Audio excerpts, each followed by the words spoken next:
गुरु साहिब जी जब लग जानै मुझ ते कछ होए, तब इसको सुख नहीं कोय। जब ये जाने मैं किछ करता,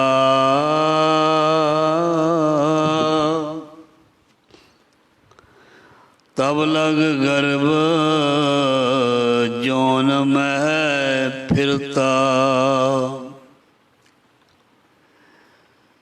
जब तारे को बैरी मीत,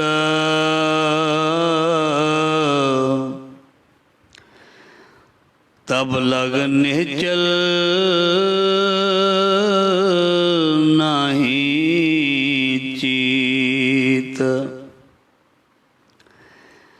जब लग मोह मगन संग माए,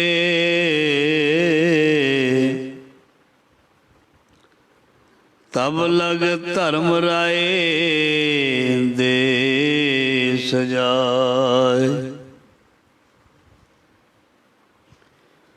प्रभ कृपा ते बंधन टूटै,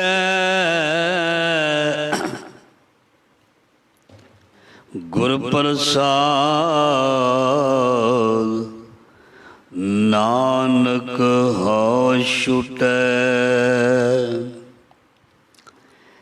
कबीर नाम किया ना करेंगे, ना कर सकै शरीर। क्या जानो किछ हर किया,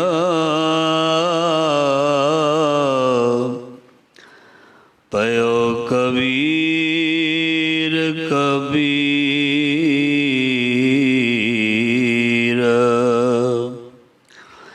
ज़ाहरा ज़हूर हाजरा हजूर, सर्व कला भरपूर समरथ गुरु, लोक परलोक दे रखियक भगत वशल। ज्ञान दा सागर सद बख्शिंद, दसां पातशाहियां दी जोत धन धन श्री गुरु ग्रंथ साहिब जी महाराज। सतगुरु जी की पावन पवित्र गोद हजूरी विच गुरु शब्द दे नाल जुड़ बैठे जुड़ रही सा संगत जी धनता दे योग आप जी बड़ भागे हो। सतगुरु जी ने अपार बख्शिश दया की है, जीवन स्वास तंदुरुस्तियां उदम बख्शे और अपने महाराज जी दीदार दे करके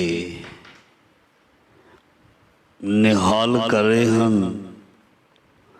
अपनी मेहर कृपा दे पात्र सानू बना रहे हैं, सानू सुंदर ते सोहने कर रहे हैं। साडे अवगुणां नू खत्म करके गुणवान कर रहे हैं, साडे दुखां कलेशां नू खत्म करके माफ करके सानू खुशी दे रहे हैं। सतगुरु जी महाराज लख खुशियां पातशाहियां जे सतगुरु नदर करे। गुरु दी मेहर नदर दे विच ही सत्संग जी सब कुछ संभव है। गुरु दी मेहर नदर तो बगैर कुछ भी नहीं है, कुछ भी नहीं है, कख भी नहीं है। सानू इंज लगता है भी जो कुछ हो रहा है इस साडे द्वारा हो रहा है। जो कुछ हो रहा है ਇਹ ਸਾਡੇ ਦੁਆਰਾ ਹੋ ਰਹੀ ਹੈ, ਪਰ ਇਹ ਭੁਲੇਖਾ ਹੈ, ਸਾਡੇ ਦੁਆਰਾ ਨਹੀਂ ਹੋ ਰਹੀ। ਜਿਸ ਦਿਨ ਅਸੀਂ ਨਹੀਂ ਆਏ ਸੀ ਇਹ ਉਦੋਂ ਵੀ ਹੋ ਰਿਹਾ ਸੀ, ਜਦੋਂ ਅਸੀਂ ਸਰੀਰ ਕਰਕੇ ਹਾਂ ਉਦੋਂ ਵੀ ਹੋ ਰਿਹਾ ਹੈ,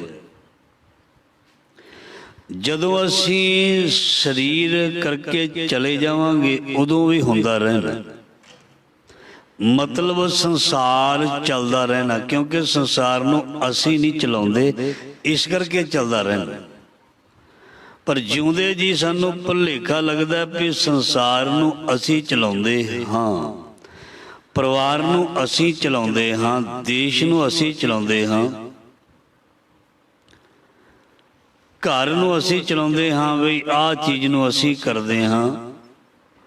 ਪਰ ਨਹੀਂ, ਜਿਸ ਦਿਨ ਇਹ ਕਹਿਣ ਵਾਲਾ ਨਹੀਂ ਸੀ ਉਸ ਦਿਨ ਵੀ ਇਹ ਸਭ ਕੁਝ ਹੋ ਰਿਹਾ ਸੀ ਤੇ ਚੱਲ ਰਿਹਾ ਸੀ। ਇਹ ਹਮੇਸ਼ਾ ਚੱਲਦਾ ਰਹੇਗਾ। ਫਿਰ ਸਵਾਲ ਇਹ ਪੈਦਾ ਹੁੰਦਾ ਹੈ ਵੀ ਇਸ ਨੂੰ ਚਲਾਉਣ ਵਾਲਾ ਕੌਣ ਹੈ,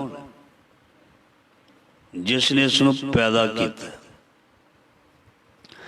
ਆਪੀ ਨੇ ਆਪ ਸਾਜਿਓ, ਆਪੀ ਨੇ ਰਚਿਓ ਨਾਉ, ਦੋਈ ਕੁਦਰਤ ਸਾਜੀ ਹੈ। ਇਹ ਸਭ ਕੁਝ ਉਸਨੇ ਇਹ ਸਾਜ ਕੇ ਕਰ ਆਸਨ ਡਿਠੋ ਚਾਓ, ਉਹ ਮਾਲਕ ਇਸ ਨੂੰ ਦੇਖਦਾ। ਆਪਣਾ ਖੇਲ ਆਪ ਕਰ ਵੇਖਿਆ, ਖੇਲ ਸੰਕੋਚੇ ਤੋਂ ਨਾਨਕੇ ਕਹਿ। ਸੋ ਇਸ ਲਈ ਇਹ ਜੋ ਕੁਝ ਵੀ ਚੱਲ ਰਿਹਾ ਹੈ ਪ੍ਰਮਾਤਮਾ ਦੇ ਹੁਕਮ ਤੋਂ ਬਗੈਰ ਕੁਛ ਵੀ ਨਹੀਂ ਹੈ। ਜੇ ਅਸੀਂ ਵੀ ਚੱਲ ਰਹੇ ਹਾਂ ਨਾ ਪ੍ਰਮਾਤਮਾ ਦੇ ਹੁਕਮ ਦੇ ਵਿੱਚ ਹੀ ਹੈ। ਅੱਜ ਦਾ ਸ਼ਬਦ ਵੀ ਇਸੇ ਪ੍ਰਕਾਰ ਦਾ ਵੀ ਕਦੇ ਨਹੀਂ ਕਹਿਣਾ ਵੀ ਇਹ ਮੈਂ ਕਰ ਰਿਹਾ, ਕਦੇ ਵੀ ਇਹ ਨਹੀਂ ਕਹਿਣਾ ਮੈਂ ਆਹ ਕਰ ਦੂੰ, ਮੈਂ ਉਹ ਕਰ ਦੂੰ, ਮੈਂ ਇਸ ਤਰ੍ਹਾਂ ਕਰ ਸਕਦਾ ਨਹੀਂ। ਕਿਸੇ ਦਾ ਕਰਦੇ ਕਰਦੇ ਖੁਦ ਦਾ ਕੀ ਹੋ ਜਾਣਾ ਇਹ ਨਹੀਂ ਪਤਾ, ਕਿਸੇ ਦਾ ਵਿਗਾੜਦੇ ਵਿਗਾੜਦੇ ਖੁਦ ਦਾ ਕੀ ਵਿਗੜ ਜਾਣਾ ਨਹੀਂ ਪਤਾ। ਕਿਸੇ ਨੂੰ ਪਰੇਸ਼ਾਨੀ ਦੁੱਖ ਦਿੰਦੇ ਦਿੰਦੇ ਪਤਾ ਨਹੀਂ ਕਦੋਂ ਆਪ ਨੂੰ ਪਰੇਸ਼ਾਨੀ ਚਿੰਬੜ ਜਾਣੀ ਹੈ, ਨਹੀਂ ਪਤਾ। ਕਿਸੇ ਨੂੰ ਆਪ ਸ਼ਬਦ ਜਾਂ ਕਿਸੇ ਦੀ ਇਨਸਲਟ ਕਰਦੇ ਕਰਦੇ ਪਤਾ ਨਹੀਂ ਆਪਣੀ ਕਦੋਂ ਹੋ ਜਾਣੀ ਹੈ, ਨਹੀਂ ਪਤਾ। ਦੂਸਰੇ ਦਾ ਜਨਾਜ਼ਾ ਵੇਖ ਕੇ, ਦੂਸਰੇ ਦੀ ਅਰਥੀ ਨੂੰ ਵੇਖ ਕੇ ਆਪਣੇ ਆਪ ਨੂੰ ਇੱਥੇ ਪੱਕਾ ਕਰਨ ਲਈ ਸੋਚਣਾ, ਪਤਾ ਨਹੀਂ ਵੀ ਇਸ ਦਾ ਵੀ ਜਨਾਜ਼ਾ ਕਦੋਂ ਨਿਕਲ ਜਾਣਾ, ਨਹੀਂ ਪਤਾ। ਇਸ ਲਈ ਕਰਤਾ ਪੁਰਖ ਇਸ ਸ੍ਰਿਸ਼ਟੀ ਨੂੰ ਬਣਾਉਣ ਵਾਲਾ, ਇਹ ਸਾਰਾ ਖੇਲ ਉਹਦਾ ਰਚਾਇਆ। ਮਨੁੱਖ ਨੂੰ ਮਹਾਰਾਜ ਜੀ ਕਹਿੰਦੇ ਤੂੰ ਕਦੇ ਵੀ ਨਹੀਂ ਕਹਿਣਾ ਵੀ ਇਹ ਕੰਮ ਮੈਂ ਕਰ ਰਿਹਾ, ਇਹ ਕੰਮ ਮੇਰੇ ਦੁਆਰਾ ਹੋ ਰਿਹਾ, ਕਦੇ ਵੀ ਨਹੀਂ ਕਹਿਣਾ। ਜਿਸ ਤਰ੍ਹਾਂ ਕਹਿ ਦਿੱਤਾ ਤੇ ਅੱਜ ਦੀ ਜਿਹੜੀ ਸ਼ਬਦ ਦੀ ਵਿਚਾਰ ਹੈ, ਅਸ਼ਟਪਦੀਆਂ ਦੇ ਵਿੱਚੋਂ ਪਦੇ ਦੀ ਵਿਚਾਰ ਇਹ ਹੈ, 278 ਅੰਗ ਦੇ ਉੱਪਰ ਇਹ ਸ਼ਬਦ ਹੈ। जब लग जाने मुझ ते कछ होए, तब इसको सुख नाही कोय। जब यह जाने मैं किछ करता, तब लग गर्भ जोन मैं फिरता। ਜਦੋਂ ਤੱਕ ਮਹਾਰਾਜ ਜੀ ਕਹਿੰਦੇ ਇਹ ਅੰਦਰ ਚੀਜ਼ ਬਣੀ ਰਹੇਗੀ ਵੀ ਮੈਂ ਕਰ ਰਿਹਾ, ਜਬ ਲਗ ਜਾਣੇ ਮੁਝ ਤੇ ਕੁਛ ਹੋਏ, ਤਬ ਇਸਕੋ ਸੁਖ ਨਹੀਂ ਕੋਈ। ਤਦੋਂ ਇਸ ਨੂੰ ਕੋਈ ਵੀ ਸੁਖ ਨਹੀਂ ਮਿਲਦਾ। ਮਤਲਬ ਕੀ ਹੈ ਵੀ ਜੇ ਕੋਈ ਕਹੇ ਵੀ ਮੈਂ ਇਹ ਕੰਮ ਕੀਤਾ ਉਹਨੂੰ ਸੁੱਖ ਨਹੀਂ ਮਿਲੇਗਾ, ਉਹਨੂੰ ਤੇ ਵਡਿਆਈ ਮਿਲਣੀ ਚਾਹੀਦੀ। ਵਡਿਆਈ ਆਪਣੇ ਆਪ ਮਿਲਣੀ ਚਾਹੀਦੀ ਹੈ, ਵਡਿਆਈ ਧੱਕੇ ਦੇ ਨਾਲ ਮੂੰਹ ਦੇ ਵਿੱਚੋਂ ਕਹਾਉਣੀ ਨਹੀਂ ਚਾਹੀਦੀ। ਐਪਰੀਸ਼ੀਏਟ ਬੰਦਾ ਖੁਦ ਕਰੇ, ਇੰਪ੍ਰੈਸ ਹੋ ਕੇ ਉਹ ਗੱਲ ਬਣਦੀ ਹੈ। ਕਿਸੇ ਕੋਲੋਂ ਐਵੇਂ ਪੈਸੇ ਦੇ ਕੇ ਆਪਣੀ ਜੈ ਜੈਕਾਰ ਕਰਾਈ ਜਾਣੀ, ਇਹ ਸ਼ੋਭਾ ਨਹੀਂ ਹੈ। ਇਸ ਕਰਕੇ ਜੇ ਕੋਈ ਆਪਣੇ ਹੱਥਾਂ ਦੇ ਨਾਲ ਕਰਕੇ ਬਾਅਦ ਵਿੱਚ ਦਾਅਵਾ ਕਰੇ ਵੀ ਮੈਂ ਕੀਤਾ, ਮੈਂ ਕਰ ਸਕਦਾ, ਸੋ ਉਹ ਕੰਮ ਜਿਹੜਾ ਓਨੀ ਖੁਸ਼ੀ ਨਹੀਂ ਦਿੰਦਾ ਜਦੋਂ ਇਹ ਬੰਦਾ ਇਹ ਕਹਿ ਦਵੇ ਨਹੀਂ ਜੀ ਆਪ ਹੀ ਕਰਨਹਾਰ ਨੇ ਮੇਰੇ ਕੋਲੋਂ ਇਹ ਸੇਵਾ ਲਈ, ਆਪ ਹੀ ਕਰਵਾ ਲਿਆ, ਮੈਂ ਕੀ ਕਰ ਸਕਦਾ ਸੀ। ਉਹਦੇ ਵਿੱਚ ਬੜੀ ਪ੍ਰਸੰਨਤਾ ਹੋਏਗੀ, ਮਤਲਬ ਮਨ ਖੁਸ਼ ਹੋਏਗਾ, ਖੁਸ਼ ਹੋਏਗਾ। ਤੇ ਗੁਰਮਤਿ ਅਨੁਸਾਰ ਫਿਰ ਇਹ ਪਰੇਸ਼ਾਨ ਤੇ ਦੁਖੀ ਵੀ ਨਹੀਂ ਹੋਏਗਾ, ਕਿਉਂਕਿ ਬੋਝ ਮਨ ਤੋਂ ਲੱਥ ਜਾਏਗਾ ਵੀ ਮੈਂ ਕੀਤਾ ਹੀ ਨਹੀਂ। ਆਪ ਕਰਨੇਹਾਰ ਨੇ ਕਰਵਾਇਆ, ਇਸ ਕਰਕੇ ਉਹਦੀ ਹੀ ਜ਼ਿੰਮੇਵਾਰੀ ਹੈ। ਜੇ ਮੈਂ ਕੀਤਾ ਹੁੰਦਾ ਤੇ ਫਿਰ ਮੈਨੂੰ ਪਤਾ ਹੁੰਦਾ, ਜੇ ਗਲਤ ਹੁੰਦਾ ਤੇ ਮੈਂ ਜ਼ਿੰਮੇਵਾਰ ਹੁੰਦਾ। ਜਦੋਂ ਮੈਂ ਅਰਦਾਸ ਕਰਕੇ ਹੀ ਕੋਈ ਵੀ ਕਾਰਜ ਦੀ ਆਰੰਭਤਾ ਕੀਤੀ ਹੈ, ਮਹਾਰਾਜ ਜੀ ਤੁਸੀਂ ਕਰਨਾ, ਫਿਰ ਜ਼ਿੰਮੇਵਾਰੀ ਮੇਰੇ ਮਾਲਕ ਦੀ ਹੈ, ਕਿਉਂਕਿ ਮੈਂ ਤੇ ਉਹਨੂੰ ਵਿੱਚ ਰੱਖ ਲਿਆ। ਵਿਚੋਲਾ ਜਿਸ ਨੇ ਵਿੱਚ ਰੱਖਿਆ ਹੁੰਦਾ, ਵਿਚੋਲੇ ਨੂੰ ਹੀ ਸਾਰੀਆਂ ਗੱਲਾਂ ਕਹੀਆਂ ਜਾਂਦੀਆਂ। ਜਾਮਣ ਜਦੋਂ ਕਿਸੇ ਨੂੰ ਰੱਖਦੇ ਨੇ, ਜਾਮਣ ਜਾਮਣੀ ਭਰਦਾ ਤੇ ਫਿਰ ਜਾਮਣ ਨੂੰ ਹੀ ਬੁਲਾਇਆ ਜਾਂਦਾ, ਚੱਲ ਬਈ ਅੱਗੇ ਆ ਕੇ ਜਵਾਬ ਦੇ। ਇਸ ਕਰਕੇ ਜਦੋਂ ਅਸੀਂ ਕੋਈ ਵੀ ਚੀਜ਼ ਦੀ ਜ਼ਿੰਮੇਵਾਰੀ ਆਪਣੇ ਮਾਲਕ ਨੂੰ ਦੇਵਾਂਗੇ ਨਾ, ਵੀ ਮਾਲਕ ਜੀ ਜੋ ਵੀ ਮੈਂ ਕਰਨ ਲੱਗਾ ਇਹ ਤੁਸੀਂ ਕਰਾਉਣਾ, ਜਿੱਥੇ ਵੀ ਮੈਂ ਜਾਣਾ ਤੁਸੀਂ ਭੇਜਣਾ, ਜੋ ਵੀ ਹੋਏਗਾ ਮਹਾਰਾਜ ਜੀ ਤੁਹਾਡੇ ਮੁਤਾਬਕ ਹੀ ਹੋਏ, ਜੋ ਤੁਧ ਭਾਵੈ ਸਾਈ ਭਲੀ ਕਾਰ, ਤੂੰ ਸਦਾ ਸਲਾਮਤ ਨਿਰੰਕਾਰ। ਜਦੋਂ ਮਹਾਰਾਜ ਜੀ ਦੇ ਕੋਲ ਇਹ ਆਗਿਆ ਲੈ ਕੇ ਅਸੀਂ ਤੁਰਦੇ ਹਾਂ ਤੇ ਮਹਾਰਾਜ ਬਾਣੀ ਵਿੱਚ ਫਰਮਾਨ ਕਰਦੇ ਨੇ, ਕਰਤਾ ਪੁਰਖ ਆਪ ਨਾਲ ਨਾਲ ਤੁਰ ਪੈਂਦਾ ਹੈ। ਇਹ ਸੱਚੀ ਗੱਲ ਹੈ। ਅਕਾਲ ਪੁਰਖ ਆਪ ਅੰਗ ਸੰਗ ਹੋਣਾ ਸ਼ੁਰੂ ਹੋ ਜਾਂਦਾ ਜਦੋਂ ਬੰਦਾ ਪੂਰੀ ਹੀ ਜ਼ਿੰਮੇਵਾਰੀ ਜਿਹੜੀ ਆਪਣੇ ਸਤਿਗੁਰੂ ਤੇ ਰੱਖ ਦਵੇ ਵੀ ਮਹਾਰਾਜ ਜੀ ਨਾ ਹਮ ਕੀਆ ਨਾ ਕਰੇ। ਇਸ ਕਰਕੇ ਪਾਤਸ਼ਾਹ ਦਾ ਫਰਮਾਨ ਹੈ, ਜਬ ਲਗ ਜਾਣੇ ਮੁਝ ਤੇ ਕੁਛ ਹੋਏ ਤਬ ਇਸਕੋ ਸੁਖ ਨਹੀਂ ਕੋਏ। ਜਦ ਤੱਕ ਇਹ ਆਖੇਗਾ ਵੀ ਮੈਂ ਕਰਦਾ ਤੇ ਮੈਂ ਮੇਰੀ ਕਰਤੇ ਜਨਮ ਗਿਓ, ਸਾਇਰ ਸੋਗ ਭਜੰਗ ਬਲਿਓ। ਮਹਾਰਾਜ ਜੀ ਕਹਿੰਦੇ ਖਤਮ ਹੋ ਜਾਏਗਾ। ਜਬ ਇਹ ਜਾਣੇ ਮੈਂ ਕੁਛ ਕਰਤਾ ਤਬ ਲਗ ਗਰਭ ਜੋਨ ਮੈਂ ਫਿਰਤਾ। ਬਾਣੀ ਵਿੱਚ ਤੇ ਇੱਥੋਂ ਤੱਕ ਲਿਖ ਦਿੱਤਾ ਹੈ ਵੀ ਜਿਹੜਾ ਬੰਦਾ ਅਹੰਕਾਰ ਵਿੱਚ ਆ ਕੇ ਕਹਿੰਦਾ ਵੀ ਮੈਂ ਇਸ ਤਰ੍ਹਾਂ ਕੀਤਾ, ਕੋਈ ਵੀ ਕੰਮ ਕੋਈ ਵੀ ਕਾਰਜ ਹੈ, ਜੇ ਉਹਦੇ ਬਾਰੇ ਦਾਅਵਾ ਕਰਕੇ ਕਹਿੰਦਾ ਵੀ ਮੈਂ ਕੀਤਾ, ਮੇਰੇ ਵਰਗਾ ਕੋਈ ਕਰ ਨਹੀਂ ਸਕਦਾ, ਮੈਂ ਨਾ ਹੁੰਦਾ ਤੇ ਤੁਹਾਡਾ ਕੀ ਹੁੰਦਾ, ਮੈਂ ਨਾ ਹੁੰਦਾ ਵੀ ਇਹ ਸੰਸਾਰ ਕਿਵੇਂ ਚੱਲਦਾ, ਮੈਂ ਨਾ ਹੁੰਦਾ ਤੇ ਫਿਰ ਅੱਗੇ ਕੁਛ ਵਧਣਾ ਹੀ ਨਹੀਂ ਸੀ, ਸਭ ਕੁਛ ਹੋਣਾ ਹੈ। ਇਸ ਕਰਕੇ ਕਿਉਂਕਿ ਤੂੰ ਕਰ ਨਹੀਂ ਨਾ ਰਿਹਾ। ਸੋ ਜਬ ਇਹ ਜਾਣੇ ਮੈਂ ਕੁਛ ਕਰਦਾ ਤਬਲਾ ਗਰਭ ਜੋਨ ਮੈਂ ਫਿਰਤਾ। ਸੋ ਅੰਦਰ ਦੀ ਅਵਸਥਾ ਜਿਹੜੀ ਹੈ ਉਹ ਗਰਭ ਜੂਨਾ ਵਾਲੀ ਬਣ ਜਾਂਦੀ ਹੈ, ਜਾਂ ਗਰਭ ਵਾਲਾ ਹੰਕਾਰ ਵਾਲਾ ਇਨਸਾਨ ਹੈ। ਹੋਂ ਵਿੱਚ ਆਇਆ, ਹੋਂ ਵਿੱਚ ਗਿਆ, ਹੋਂ ਵਿੱਚ ਜੰਮਿਆ, ਹੋਂ ਵਿੱਚ ਮੁਆ, ਹੋਂ ਵਿੱਚ ਸੱਚਿਆਰ ਕੁੜਿਆ, ਹੋਂ ਵਿੱਚ ਪਾਪਨ ਵਿਚਾਰ, ਹੋਂ ਵਿੱਚ ਹੱਸੇ, ਹੋਂ ਵਿੱਚ ਰੋਵੇ, ਹੋਂ ਵਿੱਚ ਭਰੀਏ, ਹੋਂ ਵਿੱਚ ਧੋਵੇ, ਹੋਂ ਵਿੱਚ ਜਾਤੀ ਜਿਨਸੀ ਖੋਵੇ, ਹੋਂ ਵਿੱਚ ਮੂਰਖ, ਹੋਂ ਵਿੱਚ ਸਿਆਣਾ, ਮੋਖ ਮੁਕਤ ਕੀ ਸਾਰ ਨਾ ਜਾਣਾ। ਇਸ ਕਰਕੇ ਹਉਮੈ ਦੇ ਵਿੱਚ ਹੀ ਮਹਾਰਾਜ ਜੀ ਕਹਿੰਦੇ ਸਾਰੀ ਜ਼ਿੰਦਗੀ ਬਤੀਤ ਹੋ ਜਾਂਦੀ ਹੈ, ਲੰਘ ਜਾਂਦੀ ਹੈ। ਤੇ ਇਹ ਸੰਸਾਰ ਦੇ ਵਿੱਚ ਹੰਕਾਰ ਕਰਦਾ ਕਰਦਾ ਹੀ ਜੋ ਦੁੱਖ ਗਰਭ ਜੋਨਾਂ ਦੇ ਵਿੱਚ ਮਿਲਦਾ, ਇਸ ਨੂੰ ਇਸ ਜੋਨੀ ਦੇ ਵਿੱਚ ਹੀ ਮਿਲ ਜਾਂਦਾ। ਇਹ ਬਹੁਤ ਤੜਫਦਾ ਹੈ, ਬਹੁਤ ਤੜਫਦਾ ਹੈ। ਗੁਸਤਾਖੀ ਮਾਫ। ਆਪਾਂ ਕੁੱਕਰ ਦੇਖਦੇ ਹਾਂ ਨਾ ਗਲੀਆਂ 'ਚ ਘੁੰਮਦੇ, ਜਿਸ ਕੁੱਕਰ ਦੇ ਸਿਰ ਦੇ ਵਿੱਚ ਕੀੜੇ ਪਏ ਹੋਣ, ਦੇਖੋ ਕਿਵੇਂ ਤੜਫਦਾ।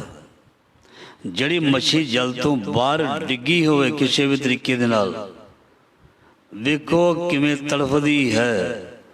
ਸੋ ਮਹਾਰਾਜ ਜੀ ਕਹਿੰਦੇ ਅਸਲ ਦੇ ਵਿੱਚ ਹੰਕਾਰੀ ਬੰਦਾ ਵੀ ਇਸ ਤਰ੍ਹਾਂ ਤੜਫਦਾ, ਬਹੁਤ ਤੜਫਦਾ।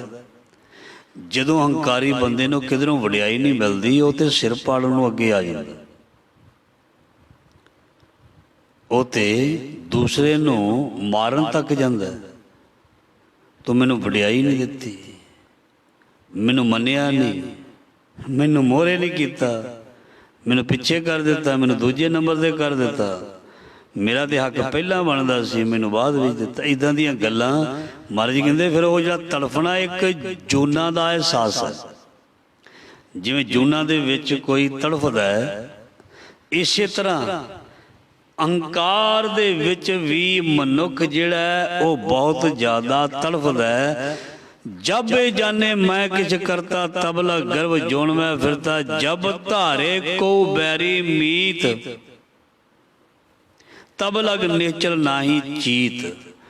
ਮਹਾਰਾਜ ਜੀ ਕਹਿੰਦੇ ਤੇਰਾ ਮਨ ਟਿਕਾਣੇ ਕਦੇ ਵੀ ਨਹੀਂ ਆਉਣਾ, ਤੇਰਾ ਮਨ ਕਦੇ ਵੀ ਟਿਕਾਣੇ ਦੇ ਵਿੱਚ ਜਾਂ ਸ਼ਾਂਤ ਨਹੀਂ ਹੋਣਾ। ਕਿਉਂ? ਜਬ ਧਾਰੇ ਕੋ ਬੈਰੀ ਮੀਤ, ਜਦੋਂ ਤੱਕ ਤੈਨੂੰ ਲੱਗਦਾ ਵੀ ਇਹ ਮੇਰਾ ਮਿੱਤਰ ਹੈ ਤੇ ਇਹ ਮੇਰਾ ਦੁਸ਼ਮਣ ਹੈ।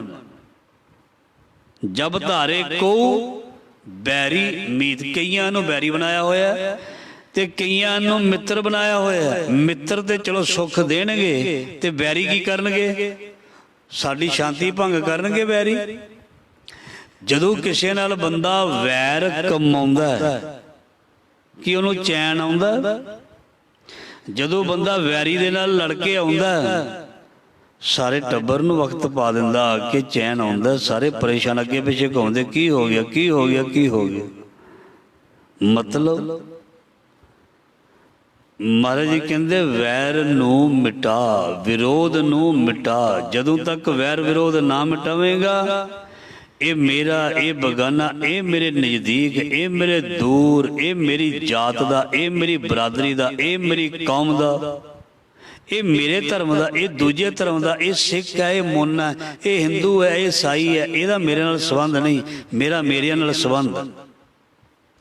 ਇੱਦਾਂ ਦੀ ਭਾਵਨਾ ਜਿਹੜਾ ਰੱਖੇਗਾ, ਕਿਉਂਕਿ ਅਸੀਂ ਸਾਰਿਆਂ ਨੂੰ ਰੱਬ ਦੇ ਬੰਦੇ ਮਹਾਰਾਜ ਜੀ ਨੇ ਕਿਹਾ ਸੀ, ਅਵਲ ਅੱਲਾਹ ਨੂਰ ਉਪਾਇਆ ਕੁਦਰਤ ਕੇ ਸਭ ਬੰਦੇ। ਇੰਜ ਨਹੀਂ ਕਿਹਾ ਸੀ ਮੁਸਲਮਾਨ ਬੰਦਾ ਕਿਸੇ ਹੋਰ ਰੱਬ ਦਾ ਉਹਨੂੰ ਦੁਸ਼ਮਣ ਸਮਝਿਓ, ਈਸਾਈ ਕਿਸੇ ਹੋਰ ਰੱਬ ਦਾ ਬੰਦਾ ਉਹਨੂੰ ਦੁਸ਼ਮਣ ਸਮਝੇ। ਕੋਈ ਦੁਸ਼ਮਣ ਨਹੀਂ। ਮਹਾਰਾਜ ਜੀ ਕਹਿੰਦੇ ਸਾਰੇ ਕੁਦਰਤ ਦੇ ਬੰਦੇ ਨੇ, ਰੱਬ ਦੇ ਬੰਦੇ ਹਨ। ਜੇ ਤੂੰ ਆਪਣੇ ਵਰਗਿਆਂ ਨੂੰ ਆਪਣੇ ਸਮਝੇਗਾ ਤੇ ਦੂਜੇ ਜਿਹੜੇ ਨੇ ਉਹਨਾਂ ਨੂੰ ਤੂੰ ਬੇਗਾਨੇ ਤੇ ਪਰਾਏ ਸਮਝੇਗਾ, ਤੇ ਫਿਰ ਪਾਤਸ਼ਾਹ ਜੀ ਕਹਿੰਦੇ ਸੁਣ, ਤਬ ਲਗ ਨੇਚਲ ਨਾਹੀ ਚੀਤ, ਜਬ ਧਾਰੇ ਕੋ ਬੈਰੀ ਮੀਤ। ਨੇਚਲ ਮਤਲਬ ਟਿਕਾਣੇ ਤੇ ਤੂੰ ਨਹੀਂ ਪਹੁੰਚੇਗਾ, ਤੇਰਾ ਮਨ ਟਿਕਾਣੇ ਨਹੀਂ ਆਏਗਾ, ਮਤਲਬ ਅਡੋਲ ਨਹੀਂ ਹੋਏਗਾ, ਡੋਲੀ ਜਾਏਗਾ, ਸ਼ਾਂਤ ਨਹੀਂ ਹੋਏਗਾ, ਭਟਕੀ ਜਾਏਗਾ। ਇਸ ਕਰਕੇ ਇਹ ਵੈਰੀ ਮਿੱਤਰ ਸਭ ਕੀਤਿਆਂ ਨਹਿ ਮੰਗੈ ਮੰਦਾ। ਦੁਸ਼ਮਣੀ ਜਿਹੜੀ ਹੈ ਇਹ ਮਨੁੱਖ ਨੂੰ ਹਰ ਪੈਰ ਸਤਾਉਂਦੀ ਹੈ। ਦੁਸ਼ਮਣ ਜਿਹੜਾ ਹੈ, ਦੁਸ਼ਮਣ ਦਾ ਹਮੇਸ਼ਾ ਨੁਕਸਾਨ ਕਰਨ ਬਾਰੇ ਸੋਚਦਾ ਰਹਿੰਦਾ, ਤੇ ਦੁਸ਼ਮਣ ਜਦੋਂ ਦੁਸ਼ਮਣ ਦਾ ਨੁਕਸਾਨ ਕਰਦਾ ਉਸ ਨੂੰ ਸਜ਼ਾ ਮਿਲਦੀ ਹੈ। ਇਸ ਕਰਕੇ ਪੰਜਵੇਂ ਪਾਤਸ਼ਾਹ ਦਾ ਇਹ ਵੀ ਫਰਮਾਨ ਹੈ, ਇਹ ਵੈਰੀ ਮਿੱਤਰ ਸਭ ਕੀਤਿਆਂ ਨਹਿ ਮੰਗੈ ਮੰਦਾ। ਮਿੱਤਰ ਬਣ ਜਾਣਗੇ, ਵੈਰੀ ਨਾ ਸਮਝੀ। ਸੋ ਕੋਈ ਵੀ ਤੇਰਾ ਬੁਰਾ ਤੱਕ ਨਹੀਂ ਕਰ ਸਕਦਾ ਜੇ ਤੂੰ ਮਿੱਤਰਤਾ ਦੀ ਭਾਵਨਾ ਰੱਖ ਲਵੇ। ਜੇ ਤੂੰ ਮਿੱਤਰਤਾ ਦੀ ਭਾਵਨਾ ਰੱਖ ਲਵੇ ਤੇ ਮਿੱਤਰ ਮਿੱਤਰ ਦੇ ਕੰਮ ਆਉਂਦਾ, ਮਿੱਤਰ ਨਹੀਂ ਕਿਸੇ ਨੂੰ ਪਰੇਸ਼ਾਨ ਕਰਦਾ। ਇਹ ਬਖਸ਼ਿਸ਼ ਕਿੱਥੋਂ ਮਿਲਦੀ ਹੈ ਜੀ? ਬਿਸਰ ਗਈ ਸਭ ਤਾਤ ਪਰਾਈ, ਜਬ ਤੇ ਸਾਧ ਸੰਗਤ ਮੋਹਿ ਪਾਈ। ਸਿਆਣਾ ਬੰਦਾ ਸਹਿਜੇ ਕਹਿੰਦਾ ਛੱਡੋ ਯਾਰ, ਛੱਡੋ ਪਰੇ, ਕੀ ਐਵੇਂ ਤੁਸੀਂ ਖਹਿੰਦੇ ਫਿਰਦੇ ਹੋ, ਲੜਦੇ ਫਿਰਦੇ ਹੋ, ਬੈਂਸੀ ਛੱਡੋ ਯਾਰ, ਫਿਰ ਕੀ ਹੋ ਗਿਆ? ਸਿਆਣਾ ਬੰਦਾ ਇੰਝ ਕਹਿੰਦਾ। ਤੇ ਜਿਹੜਾ ਮੂਰਖਾਂ ਦਾ ਰਾਜਾ ਹੁੰਦਾ ਨਾ, ਉਹ ਕਹਿੰਦਾ ਫੜ ਲੈ, ਤੇਰੇ ਨਾਲ ਆਉਣਾ। ਮੂਰਖ ਜਿਹੜਾ ਹੁੰਦਾ, ਮੂਰਖਾਂ ਦਾ ਸਰਦਾਰ, ਉਹ ਹੱਲਾ ਸ਼ੇਰੀ ਦਿੰਦਾ, ਕੋਈ ਗੱਲ ਨਹੀਂ ਅਸੀਂ ਤੇਰੇ ਨਾਲ ਆ। ਉਹ ਸਿਆਣਾ ਨਹੀਂ ਹੁੰਦਾ, ਉਹ ਮੂਰਖ ਹੁੰਦਾ, ਮੂਰਖਾਂ ਦਾ ਸਰਦਾਰ। ਤੇ ਜਿਹੜਾ ਬੰਦਾ ਕਿਸੇ ਦਾ ਝਗੜਾ ਖਤਮ ਕਰਦਾ। ਬਾਣੀ ਵਿੱਚ ਸਿੱਧਾ ਹੀ ਲਿਖਿਆ, ਮਹਾਰਾਜ ਜੀ ਕਹਿੰਦੇ ਝਗੜਾ ਨਵੇੜੋ ਏਕ ਰਾਮ, ਵੀ ਝਗੜੇ ਨੂੰ ਨਿਬੇੜੋ, ਝਗੜੇ ਨੂੰ ਵਧਾਓ ਨਾ, ਪਰੇਸ਼ਾਨੀ ਨੂੰ ਵਧਾਓ ਨਾ। ਜਿਹੜਾ ਪਰੇਸ਼ਾਨੀ ਨੂੰ ਵਧਾਉਂਦਾ ਉਹ ਸਿਆਣਾ ਨਹੀਂ ਹੁੰਦਾ। ਪਰੇਸ਼ਾਨੀ ਨੂੰ ਜਿਹੜਾ ਖਤਮ ਕਰਦਾ ਹੈ ਕੋਈ ਵੀ ਬੰਦਾ, ਸਾਡਾ ਕੋਈ ਸੱਜਣ ਮਿੱਤਰ ਹੈ, ਉਹ ਬਹੁਤ ਸਿਆਣਾ ਹੁੰਦਾ। ਜਦੋਂ ਅਸੀਂ ਕਿਸੇ ਦੇ ਦੁੱਖ ਨੂੰ ਦੂਰ ਕਰਾਂਗੇ, ਕਿਸੇ ਦੀ ਪਰੇਸ਼ਾਨੀ ਨੂੰ ਖਤਮ ਕਰਾਂਗੇ, ਸਾਡੀ ਪਰੇਸ਼ਾਨੀ ਕੁਦਰਤੀ ਜਿਹੜੀ ਹੈ ਉਹ ਖਤਮ ਹੋਏਗੀ। ਕਿਸੇ ਨੂੰ ਸੁੱਖ ਦੇ ਕੇ ਸੁੱਖ ਮਿਲਦਾ, ਕਿਸੇ ਨੂੰ ਦੁੱਖ ਦੇ ਕੇ ਹਮੇਸ਼ਾ ਦੁੱਖ ਹੀ ਮਿਲਦਾ। ਇਸ ਕਰਕੇ ਸਾਨੂੰ ਗੁਰੂ ਨੇ ਸਿਖਾ ਦਿੱਤਾ, ਬਈ ਤੂੰ ਕਦੀ ਵੀ ਕਿਸੇ ਨੂੰ ਬੇਗਾਨਾ ਨਹੀਂ ਸਮਝਣਾ, ਆਪਣੇ ਹੀ ਸਮਝਣਾ। ਕੋਈ ਬੇਗਾਨੇ ਥੋੜ੍ਹੋ ਹਾਂ ਅਸੀਂ ਇੱਕ ਦੂਸਰੇ ਨਾਲ, ਜਿਹੜੇ ਅਸੀਂ ਦੇਖਦੇ ਹਾਂ ਬੜੀ ਕੌੜੀ ਜੀ ਭਾਵਨਾ ਦੇ ਨਾਲ। ਕੋਈ ਬੇਗਾਨਾ ਨਹੀਂ। ਜਿੰਨੇ ਵੀ ਤੁਸੀਂ ਬੈਠੇ ਹੋ ਰੱਬ ਹੋ, ਰੱਬ ਰੂਪ ਹੋ। ਰੱਬ ਦੇ ਨਾਲ ਗੁੱਸੇ ਨਹੀਂ ਹੋਈਦਾ, ਰੱਬ ਦੀ ਨਿੰਦਿਆ ਨਹੀਂ ਕਰੀਦੀ, ਰੱਬ ਦੀ ਚੁਗਲੀ ਨਹੀਂ ਕਰੀਦੀ। ਕਿਉਂ ਨਹੀਂ ਕਰੀਦੀ? ਕਿਉਂਕਿ ਰੱਬ ਸਾਨੂੰ ਬਣਾਉਣ ਵਾਲਾ, ਸਾਡਾ ਮਾਲਕ ਹੈ। ਤੇ ਸਭਨੀ ਘੱਟੀ 100 ਵਸੇ, ਸਹਿ ਬਿਨ ਘੱਟ ਨਾ ਕੋਏ। ਇਸ ਕਰਕੇ ਅਸੀਂ ਜਿੰਨੇ ਜੀਵ ਨਿਰਜੀਵ, ਤੁਸੀਂ ਮੈਂ ਜਿੰਨੇ ਵੀ ਬੈਠੇ ਹਾਂ, ਅਸੀਂ ਉਸ ਪਰਮਾਤਮਾ ਦੀ ਅੰਸ਼ ਹਾਂ, ਰਾਮ ਦੀ ਅੰਸ਼ ਹਾਂ। ਇਸ ਕਰਕੇ ਰਾਮ ਦੀ ਅੰਸ਼ ਇੱਕੋ ਹੀ ਹੈ। ਇੱਕ ਦੂਜੇ ਨੂੰ ਪਰੇਸ਼ਾਨ ਕਰਨਾ, ਇੱਕ ਦੂਜੇ ਨੂੰ ਗਾਲੀ ਗਲੋਚ ਕਰਨਾ, ਇੱਕ ਦੂਜੇ ਨੂੰ ਨੀਵਾਂ ਦਿਖਾਉਣਾ, ਇਹ ਜਿਹੜਾ ਇਹ ਫਿਰ ਰੱਬ ਜਿਹੜਾ ਉਹ ਨਾਰਾਜ਼ ਹੋਏਗਾ। ਇਹ ਰੱਬ ਨੂੰ ਨੀਵਾਂ ਦਿਖਾਉਣਾ। ਦੂਸਰੇ ਨੂੰ ਹਮੇਸ਼ਾ ਐਪਰੀਸ਼ੀਏਟ ਕਰਨਾ, ਦੂਸਰੇ ਨੂੰ ਹਮੇਸ਼ਾ ਵਡਿਆਉਣਾ, ਦੂਸਰੇ ਦੀ ਹਮੇਸ਼ਾ ਇੱਜ਼ਤ ਕਰਨੀ, ਵੱਡਿਆਂ ਦੀ ਇੱਜ਼ਤ ਕਰਨੀ, ਛੋਟਿਆਂ ਨਾਲ ਪਿਆਰ ਕਰਨਾ। ਇਹ ਸਾਨੂੰ ਬਾਣੀ, ਇਹ ਸਾਨੂੰ ਗ੍ਰੰਥ, ਇਹ ਸਾਨੂੰ ਵਿਧੀ ਵਿਧਾਨ, ਇਹ ਸਾਨੂੰ ਐਜੂਕੇਸ਼ਨ, ਸਭ ਕੁਛ ਇਹ ਚੀਜ਼ ਸਾਨੂੰ ਸਿੱਖਿਆ ਦਿੰਦੀ। ਸੋ ਅਗਲੀ ਪੰਕਤੀ, ਜਬ ਲਗ ਮੋਹ ਮਗਨ ਸੰਗ ਮਾਏ, ਤਬ ਲਗ ਧਰਮ ਰਾਏ ਦੇ ਸਜਾਏ। ਜਿਹੜਾ ਬੰਦਾ ਮੋਹ ਦੇ ਵਿੱਚ ਪੈ ਕੇ, ਜਦੋਂ ਬੰਦਾ ਬਹੁਤ ਜ਼ਿਆਦਾ ਮੋਹ ਦੇ ਵਿੱਚ ਪੈ ਜਾਂਦਾ ਹੈ, ਤੇ ਮੋਹ ਦੇ ਵਿੱਚ ਕਈ ਵਾਰ ਪੈ ਕੇ ਦੁਰਵਰਤੋਂ ਚੀਜ਼ਾਂ ਦੀ ਹੋ ਜਾਂਦੀ ਹੈ। ਮੋਹ ਦੇ ਵਿੱਚ ਪੈ ਕੇ ਵਿਧੀ ਨੂੰ ਵੀ ਬੰਦਾ ਕਈ ਵਾਰ, ਨਿਯਮ ਨੂੰ ਵੀ, ਡਿਸਿਪਲਨ ਨੂੰ ਵੀ ਭੁੱਲ ਜਾਂਦਾ। ਮੋਹ ਦੇ ਵਿੱਚ ਬੰਦਾ ਚੰਗਾ ਤੇ ਮਾੜਾ ਕਰਮ ਵੀ ਕਰ ਬੈਂਦਾ। ਮੋਹ ਦੇ ਵਿੱਚ ਗਰਸਿਆ ਬੰਦਾ ਜਿਹੜਾ ਹੈ, ਉਹ ਆਪਣੇ ਅਸੂਲਾਂ ਨੂੰ ਵੀ ਕਈ ਵਾਰ ਛੱਡ ਦਿੰਦਾ। ਮੋਹ ਦੇ ਵਜੇ, ਅਸੀਂ ਮੋਹ ਦੇ ਵਜੇ ਆਏ ਹਾਂ ਜੀ, ਅਸੀਂ ਮੋਹ ਦੇ ਵਜੇ ਕੰਮ ਕਰ ਰਹੇ ਹਾਂ ਜੀ, ਉੱਦਾਂ ਦਿਲ ਨਹੀਂ ਕਰਦਾ, ਮੋਹ ਦੇ ਵਜੇ ਆਹ ਸਭ ਕੁਝ ਕਰ ਰਹੇ ਹਾਂ। ਇਸ ਕਰਕੇ ਮਹਾਰਾਜ ਜੀ ਫਰਮਾਨ ਕਰਦੇ ਨੇ, ਜੋ ਬੰਦਾ ਸੰਸਾਰ ਦੇ ਮੋਹ ਦੇ ਵਿੱਚ, ਕਿਉਂਕਿ ਮੋਹ ਦੂਜਾ ਮਾਇਆ ਦਾ ਰੂਪ ਹੈ, ਜੋ ਮੋਹ ਮਾਇਆ ਦੇ ਰੂਪ ਦੇ ਵਿੱਚ ਸੰਸਾਰ ਦੇ ਨਾਲ ਜੁੜਿਆ ਰਹਿੰਦਾ, ਜਾਂ ਸੰਸਾਰ ਨੂੰ ਉਹਦਾ ਰੂਪ ਨਾ ਜਾਣ ਕੇ ਇੱਕ ਮੋਹ ਮਾਇਆ ਦੇ ਰੂਪ ਦੇ ਵਿੱਚ ਮਹਾਰਾਜ ਜੀ ਕਹਿੰਦੇ ਜਿਹੜਾ ਲੱਗਦਾ ਹੈ, ਪਾਤਸ਼ਾਹ ਜੀ ਕਹਿੰਦੇ ਉਹ ਫਿਰ ਹਮੇਸ਼ਾ ਗਲਤੀ ਕਰਦਾ ਹੈ। ਔਰ ਜੋ ਗਲਤੀ ਕਰਦਾ, ਤਬ ਲਗ ਧਰਮ ਰਾਏ ਦੇ ਸਜਾਏ। ਜਿਹੜਾ ਇਨਸਾਫ ਦਾ ਦੇਵਤਾ ਸਾਡੇ ਅੰਦਰ ਹੀ ਧਰਮਰਾਜ ਬਣ ਕੇ ਬੈਠਾ, ਇੱਕ ਪੱਖ ਸਾਡੇ ਅੰਦਰ ਚੰਗਿਆਈ ਹੈ, ਇੱਕ ਪੱਖ ਬੁਰਿਆਈ ਹੈ, ਤੇ ਅੰਦਰੋਂ ਹੀ ਇਨਸਾਫ ਕਈ ਵਾਰੀ ਹੋ ਜਾਂਦਾ। ਚਲੋ ਮੈਂ ਇਸ ਨੂੰ ਛੱਡਿਆ, ਮਾਫ ਕੀਤਾ, ਇਹਦਾ ਮਤਲਬ ਕੋਈ ਧਰਮਰਾਜ ਦੇ ਰੂਪ ਦੇ ਵਿੱਚ ਵੀ ਅੰਦਰ ਬੈਠਾ। ਇਹਦਾ ਮਤਲਬ ਜਦੋਂ ਕੋਈ ਬੰਦੇ ਨੇ ਧਰਮ ਕਮਾਇਆ, ਧਰਮੀ ਹੋ ਕੇ, ਉਹ ਇੱਕ ਧਰਮ ਰਾਜ ਦਾ ਫੈਸਲਾ ਇਸ ਨੂੰ ਮਿਲਿਆ। ਜਦੋਂ ਧਰਮੀ ਹੋ ਕੇ ਬੰਦਾ ਕਹਿੰਦਾ ਚਲੋ ਫਿਰ ਛੱਡੋ, ਇਹਦਾ ਮਤਲਬ ਅੰਦਰ ਧਰਮ ਦੇ ਰਾਜ ਦੀ ਜੋ ਪੈਦਾਇਸ਼ ਹੋਈ ਜਾਂ ਸ਼ੁਰੂਆਤ ਹੋਈ, ਉਹ ਅੰਦਰੋਂ ਹੋਈ। ਧਰਮ ਦਾ ਰਾਜ ਜਿਹੜਾ ਹੈ ਉਹ ਅੰਦਰੋਂ ਹੀ ਪੈਦਾ ਹੋਣਾ, ਤੇ ਧਰਮ ਦੇ ਰਾਜ ਨੇ ਹੀ ਇਸ ਨੂੰ ਇਨਸਾਫ ਦੇਣਾ, ਅੰਦਰੋਂ ਹੀ ਇਨਸਾਫ ਦੇਣਾ। ਅੰਦਰੋਂ ਹੀ ਜਦੋਂ ਭਾਵਨਾ ਬਣਦੀ ਹੈ ਤੇ ਬੰਦਾ ਕਿਸੇ ਨੂੰ ਦੁੱਖ ਤੇ ਪਰੇਸ਼ਾਨੀ ਦਿੰਦਾ। ਅੰਦਰੋਂ ਹੀ ਜਦੋਂ ਭਾਵਨਾ ਬਣਦੀ ਹੈ ਤੇ ਕਿਸੇ ਨੂੰ ਸੁੱਖ ਜਾਂ ਇਨਸਾਫ ਦਿੰਦਾ।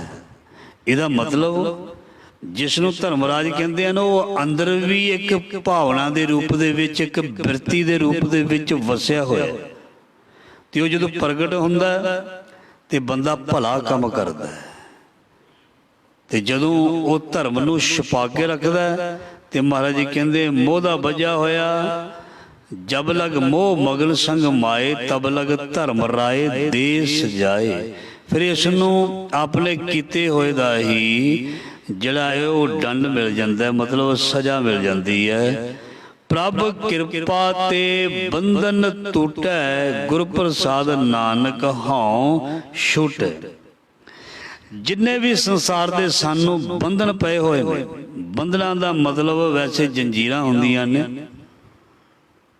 ਸੰਗਲੀਆਂ ਹੁੰਦੀਆਂ ਨੇ। ਮੋਹ ਦੀ ਜੰਜੀਰ ਸੰਗਲੀ, ਵਾਸ਼ਨਾਵਾਂ ਦੀ ਸੰਗਲੀ, ਮੈਂ ਮੇਰੀ ਦੀਆਂ ਸੰਗਲੀਆਂ ਜੰਜੀਰਾਂ, ਇਹ ਸਾਰੀਆਂ ਜੰਜੀਰਾਂ ਬਿਘਨ ਬਿਨਾਸਨ ਸਭ ਦੁੱਖ ਨਾਸਨ। ਸਤਿਗੁਰ ਨਾਮ ਦ੍ਰਿੜਾਇਆ ਕੋਏ ਪਾਪ ਭਏ ਸਭ ਪਾਵਨ ਜਨ ਨਾਨਕ ਸੁਖ ਘਰ ਆਇਆ। ਪ੍ਰਭ ਕਿਰਪਾ ਤੇ ਬੰਧਨ ਟੁੱਟੈ। ਪ੍ਰਭ ਕੌਣ ਹੈ? ਸਾਡਾ ਸਤਿਗੁਰੂ ਸ੍ਰੀ ਗੁਰੂ ਗ੍ਰੰਥ ਸਾਹਿਬ। ਸ੍ਰੀ ਗੁਰੂ ਗ੍ਰੰਥ ਸਾਹਿਬ ਮਹਾਰਾਜ ਜੀ ਕੀ ਕਰਦੇ ਨੇ? ਸਾਡੇ ਬੰਧਨਾਂ ਨੂੰ ਤੋੜ ਕੇ ਸਾਨੂੰ ਮੁਕਤ ਕਰ ਦਿੰਦੇ ਨੇ। ਜਿਵੇਂ ਸ਼ਬਦ ਆਉਂਦਾ ਨਾ, ਗੰਗਾ ਕੀ ਲਹਿਰ ਮੇਰੀ ਟੁੱਟੀ ਜੰਜੀਰ ਮ੍ਰਿਗਸ਼ਾਲਾ ਪਰ ਬੈਠੇ ਕਬੀਰ। ਇਹ ਜਿਹੜੀ ਗੁਰੂ ਦੀ ਗੋਦ ਹੈ ਇਹ ਮ੍ਰਿਗਸ਼ਾਲਾ ਹੈ। ਸਾਡੇ ਨੀਂਦ ਦੇ ਬੰਧਨ ਤੋੜੇ, ਆਲਸ ਦੇ ਬੰਧਨ ਤੋੜੇ, ਤੇ ਤਾਂ ਹੀ ਆਲਸ ਰੂਪੀ ਬੰਧਨ ਤੋੜਿਆ, ਤਾਂ ਹੀ ਇੱਥੇ ਬੈਠੇ ਆ, ਤਾਂ ਹੀ ਇਹ ਮ੍ਰਿਗਸ਼ਾਲਾ ਜਿਹੜੀ ਗੁਰੂ ਦੀ ਗੋਦ ਵਿੱਚ ਬੈਠੇ ਆ। ਜਿਨ੍ਹਾਂ ਦੀ ਨੀਂਦ ਹੀ ਨਹੀਂ ਟੁੱਟੀ, ਜਿਨ੍ਹਾਂ ਦਾ ਆਲਸ ਨਹੀਂ ਟੁੱਟਾ, ਉਹ ਉੱਠੇ ਹੀ ਨਹੀਂ, ਉਹਨਾਂ ਨੇ ਉਦਮ ਹੀ ਨਹੀਂ ਕੀਤਾ। ਇਹਦਾ ਮਤਲਬ ਸਾਡਾ ਆਲਸ, ਸਾਡੀ ਨਿੰਦਰਾ ਰੂਪੀ ਬੰਧਨ ਜਿਹੜਾ ਇਹ ਗੁਰੂ ਨੇ ਤੋੜ ਦਿੱਤਾ, ਤੇ ਤਾਂ ਹੀ ਅਸੀਂ ਗੁਰੂ ਦੇ ਦਰ ਆਉਣ ਜੋਗੇ ਹੋਏ। ਜੇ ਸਾਡੀ ਉਹ ਨੀਂਦ ਨੂੰ ਦੂਰ ਨਾ ਕਰਦਾ, ਨੀਂਦ ਤੋਂ ਖਹਿੜਾ ਨਾ ਛਡਾਉਂਦਾ, ਅਸੀਂ ਉੱਠਣਾ ਸੀ। ਸਾਰੇ ਥੋੜ੍ਹੇ ਉੱਠੇ ਪਏ ਨੇ ਇਸ ਵੇਲੇ। ਇਸ ਕਰਕੇ ਜੇ ਸਾਡੇ ਬੰਧਨ ਟੁੱਟ ਰਹੇ ਨੇ ਜਾਂ ਟੁੱਟਣਗੇ ਆਉਣ ਵਾਲੇ ਸਮੇਂ ਦੇ ਵਿੱਚ, ਤੇ ਪ੍ਰਭੂ ਦੀ ਗੁਰੂ ਦੀ ਕਿਰਪਾ ਨਾਲ ਹੀ ਟੁੱਟਣਗੇ। ਮਨੁੱਖ ਆਪਣੇ ਆਪ ਨੂੰ ਇਸ ਕਦਰ ਜੰਜੀਰਾਂ ਦੇ ਵਿੱਚ ਬੰਨ੍ਹ ਲੈਂਦਾ ਹੈ, ਮੋਹ ਦੇ ਵਿੱਚ ਇਸ ਕਦਰ ਆਪਣੇ ਆਪ ਨੂੰ ਉਲਝਾ ਲੈਂਦਾ, ਜਿਵੇਂ ਮੱਕੜੀ ਆਪਣੇ ਆਪ ਹੀ ਜਾਲੇ ਨੂੰ ਬੁਣ ਕੇ ਉਹਦੇ ਵਿੱਚ ਫਸੀ ਰਹਿੰਦੀ ਹੈ। ਮਨੁੱਖ ਇਸ ਸੰਸਾਰ ਦੀ ਯਾਤਰਾ ਕਰਦਾ ਹੋਇਆ ਮੋਹ ਰੂਪੀ ਬੰਧਨਾਂ ਦੇ ਵਿੱਚ ਐਸਾ ਤਾਣਾ ਬਾਣਾ ਬਣਾ ਲੈਂਦਾ, ਉਹਦੇ ਵਿੱਚੋਂ ਨਿਕਲ ਨਹੀਂ ਸਕਦਾ, ਉਹਦੇ ਵਿੱਚੋਂ ਬਾਹਰ ਨਹੀਂ ਆ ਸਕਦਾ। ਇੰਨੀਆਂ ਜੰਜੀਰਾਂ ਨੂੰ ਇਹ ਪੱਕੀਆਂ ਕਰ ਲੈਂਦਾ, ਬਣਾ ਲੈਂਦਾ ਵੀ ਬਾਹਰ ਆਉਣਾ ਬੜਾ ਮੁਸ਼ਕਲ ਹੋ ਜਾਂਦਾ। ਤੇ ਫਿਰ ਗੁਰੂ ਜਿਹੜਾ ਹੈ, ਜੇ ਗੁਰੂ ਸਾਡੇ ਜੀਵਨ ਦੇ ਵਿੱਚ ਆ ਜਾਏ, ਗੁਰੂ ਦੀ ਸਿੱਖਿਆ ਆ ਜਾਏ, ਗੁਰੂ ਦੀ ਸਿੱਖਿਆ, ਗੁਰੂ ਦਾ ਆਉਣਾ, ਬੰਧਨਾਂ ਨੂੰ ਕੱਟਣਾ ਹੈ। ਕਿਉਂ? ਬਾਣੀ ਦੀ ਬੜੀ ਪਿਆਰੀ ਪੰਕਤੀ ਪੜ੍ਹਦੇ ਹੁੰਦੇ ਅਸੀਂ, ਠਾकुर तुम सरनाई आया उतर गयो मेरे मन का संसार भी बंधन है। जब ते दर्शन पाया बिसर गई सब तात पराई। जब ते साध संगत मोह पाई। जेड़े मेरे पहला भी बेनती कर चुका, सज्जन दुश्मन बन गए या दूजे दुश्मन बन गए, ਉਹ ਵੀ ਜਿਹੜੇ ਮੀਤ ਬਣਨ ਲੱਗ ਪਏ, ਮਿੱਤਰ ਬਣਨ ਲੱਗ ਪਏ। ਇਹਦਾ ਮਤਲਬ ਇਹ ਬੰਧਨ ਜਿਹੜੇ ਸੀ ਵੈਰ ਵਿਰੋਧ ਦੇ, ਗੁਰੂ ਨੇ ਤੋੜ ਦਿੱਤੇ। ਗੁਰੂ ਇੰਨਾ ਸਮਰੱਥ ਹੈ ਵੀ ਇਹ ਸੋਚ ਵੀ ਨਹੀਂ ਸਕਦਾ ਇਹਦਾ ਕੀ ਸਵਾਰ ਸਕਦਾ, ਇਹਦਾ ਕੀ ਸਵਾਰ ਸਕਦਾ। ਜਿਹੜੀ ਚੀਜ਼ ਨੂੰ ਇਹ ਕਹਿੰਦਾ ਨਹੀਂ ਜੀ ਅਸੀਂ ਤੇ ਹੁਣ ਬਿਲਕੁਲ ਇੰਨੇ ਜ਼ਿਆਦਾ ਖਰਾਬ ਹੋ ਚੁੱਕੇ ਹਾਂ, ਪਾਪੀ ਹੋ ਚੁੱਕੇ ਹਾਂ, ਹੁਣ ਤੇ ਇਲਾਜ ਹੀ ਕੋਈ ਨਹੀਂ। ਦੁਨੀਆ ਵਿੱਚ ਜਦੋਂ ਡਾਕਟਰ ਸਾਹਿਬਾਨ ਜਵਾਬ ਦਿੰਦੇ ਨੇ ਕਿਸੇ ਨੂੰ ਬਿਮਾਰੀ ਜਦੋਂ ਸਿਖਰਾਂ 'ਤੇ ਪਹੁੰਚ ਜਾਂਦੀ ਹੈ, ਉਹ ਹੱਥ ਖੜੇ ਕਰ ਦਿੰਦੇ ਨੇ, ਕਹਿੰਦੇ ਲੈ ਜਾਓ ਤੇ ਇਸ ਨੂੰ ਦੇਖੋ, ਸੇਵਾ ਕਰੋ 4 ਦਿਨ, ਹੱਥ ਖੜੇ ਕਰ ਦਿੰਦੇ ਨੇ। ਗੁਰੂ ਨਾਨਕ ਦਾ ਦਰ ਹੱਥ ਖੜੇ ਨਹੀਂ ਕਰਦਾ।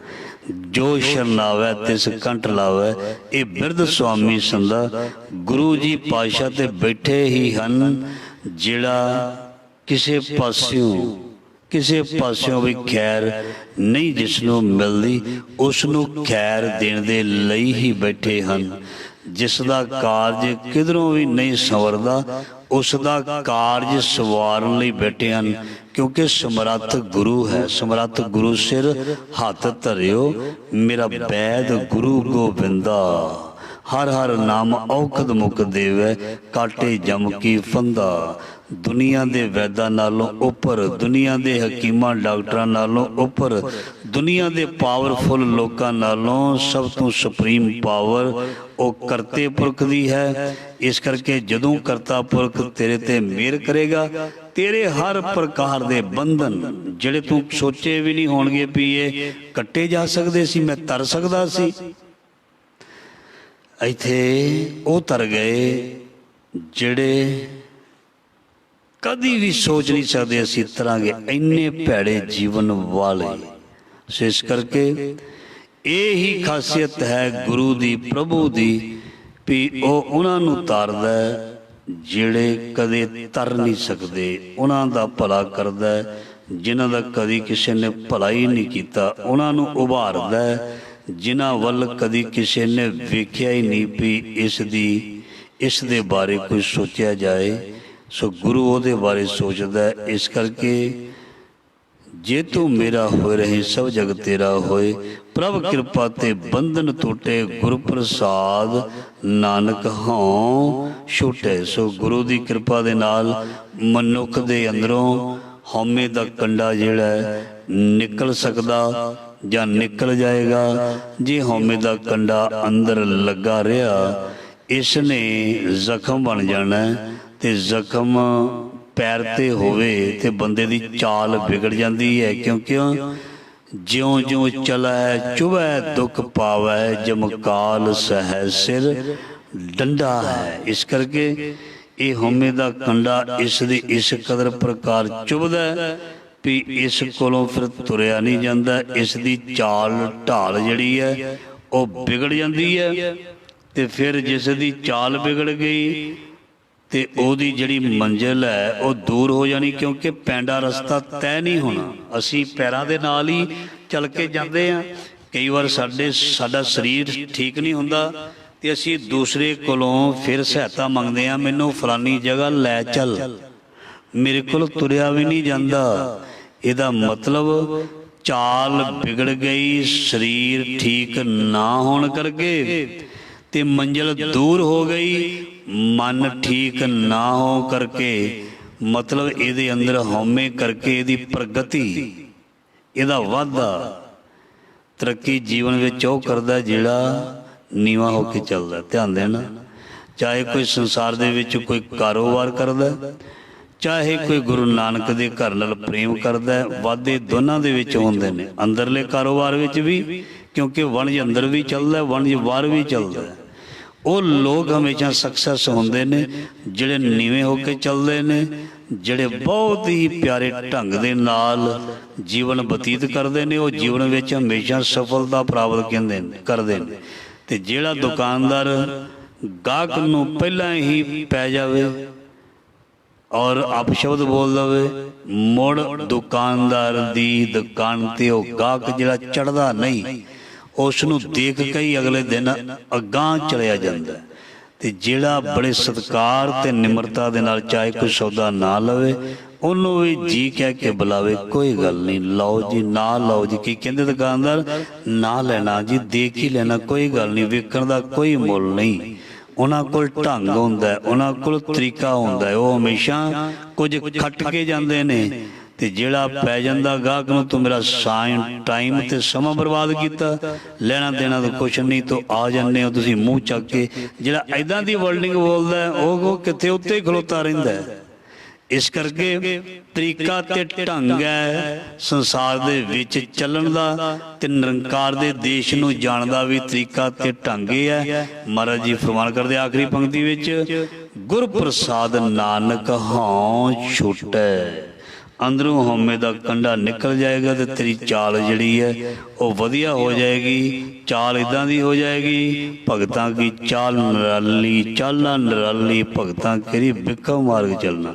ਫਿਰ ਉਹ ਪੈਂਡਾ ਵੀ ਤੂੰ ਤੈਅ ਕਰ ਸਕਦਾ, ਜਿਹੜਾ ਔਖਾ, ਜਿਹੜਾ ਮੁਸ਼ਕਲ ਪੈਂਡਾ, ਉਹ ਵੀ ਤੂੰ ਭੱਜ ਕੇ ਲੰਘ ਜਾਏਗਾ।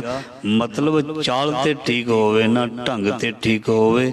ਇਹ ਸੀ ਅੱਜ ਦੇ ਲੜੀਵਾਰ ਸ਼ਬਦ ਦੀ ਬੜੀ ਹੀ ਪਿਆਰੀ ਵਿਚਾਰ। ਸੋ ਗੁਰੂ ਜੀ ਮਿਹਰ ਕਰਨ, ਇਹਦਾ ਭਾਵ ਅਰਥ ਮਹਾਰਾਜ ਜੀ ਸਦੀਵੀ ਰਹੇ, ਸਾਡੇ ਹਿਰਦੇ ਦੇ ਵਿੱਚ ਰਹੇ। ਜਦੋਂ ਤੱਕ ਆਤਮਾ ਹੈ ਉਦੋਂ ਤੱਕ ਮਹਾਰਾਜ ਜੀ ਇਹ ਗਿਆਨ ਜਿਹੜਾ ਹੈ ਇਹ ਕਿਧਰੇ ਵੀ ਨਾ ਜਾਵੇ, ਸਦੀਵੀ ਬਣ ਜਾਏ। ਮਿਹਰ ਕਰਿਓ, ਕਿਰਪਾ ਕਰਿਓ। ਕੱਲ ਦਾ ਸ਼ਬਦ ਸਹਿਸ ਖੱਟੇ ਲੱਖ ਕੋਟ ਧਾਵੈ, ਤ੍ਰਿਪਤ ਨਾ ਆਵੇ ਮਾਇਆ ਪਾਛੇ ਪਾਵੇ। ਗੁਰੂ ਜੀ ਮਿਹਰ ਕਰਿਓ, ਸੱਚੇ ਪਾਤਸ਼ਾਹ ਚੜ੍ਹਦੀ ਕਲਾ ਬਖਸ਼ ਕੇ ਸੇਵਾ ਲੈ ਲੈਣੀ। ਇੰਨੀ ਸੇਵਾ ਪ੍ਰਵਾਨ ਭੁੱਲਾਂ ਚੁੱਕਾਂ ਦੀ ਖਿਮਾ ਫਤਿਹ। ਵਾਲਾ ਵਾਹਿਗੁਰੂ ਜੀ ਕਾ ਖਾਲਸਾ, ਵਾਹਿਗੁਰੂ ਜੀ ਕੀ ਫਤਿਹ।